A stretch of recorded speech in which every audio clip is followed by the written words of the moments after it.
మంత్రి గారికి తెలియదు అధ్యక్ష. దాదాపు ట్రాన్స్పోర్ట్ లో ఉన్న ప్రతి డ్రైవర్ కి బా కేసీఆర్ గారి నాయకత్వంలో 10 లక్షల మందికి 5 లక్షల ఇన్సూరెన్స్ చేసినాం అధ్యక్ష. పాపం మంత్రి గారికి నాలెడ్జ్ లేకపోవచ్చు. రెండోది అధ్యక్ష ఒక్క నిమిషం అధ్యక్ష, ఆటో డ్రైవర్లతో సహా చేసినాము. కౌశిక్ రెడ్డి గారు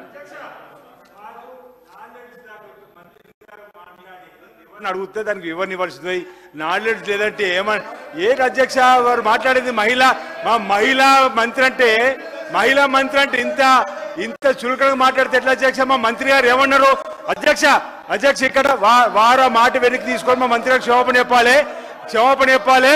నేను ఒకటి మహిళా తల్లందరూ కూడా క్షమాపణ చెప్పాలి. ఆయనలాగా నాకు దురహంకారమైనటువంటి నాలెడ్జ్ లేదు సార్. నాకు నాలెడ్జే ఉంది, సబ్జెక్టు వారుగానే ఉన్నది. కానీ ఆయన లెక్క దురహంకారమైనటువంటి నాలెడ్జి లేకుంటే ఓట్ల కోసం చస్తా అని బ్లాక్ మెయిల్ చేసే నాలెడ్జి నాకు లేదు సార్. కాబట్టి ఆటో డ్రైవర్లు అనేక మంది గత ప్రభుత్వంలో ఇబ్బంది పడ్డమాట వాస్తవం. ఇవాళ మా పథకానికి ఆటో డ్రైవర్లకు అడ్డం పెట్టడం ఇది కరెక్ట్ కాదు. ఇది మహిళల కోసం పెట్టినటువంటి పథకం. కాబట్టి నీ దురహంకారం మాటలు మానుకో కౌశిక్ రెడ్డి. నీలాంటి దుర్మార్గపు నాలెడ్జ్ నాకు లేదు. నేను కరెక్ట్ ప్రజల కోసం ఆలోచించే నాలెడ్జే నా దగ్గర ఉంది. కౌశిక్ రెడ్డి గారు దయచేసి హౌస్ ఆర్డర్ లో పెట్టండి అధ్యక్ష. కౌశిక్ రెడ్డి గారు కౌశిక్ రెడ్డి గారు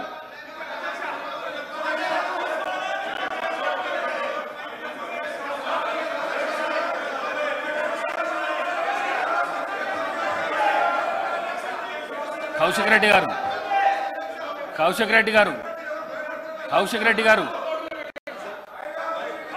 అధ్యక్ష కౌశిక్ రెడ్డి నేను అన్నది తప్పేమనుందా అధ్యక్ష? వన్ మినిట్ నేను కొత్త సభ్యులు సరే, నేను కౌశిక్ రెడ్డి గారిని కోరుతా ఉన్నాను.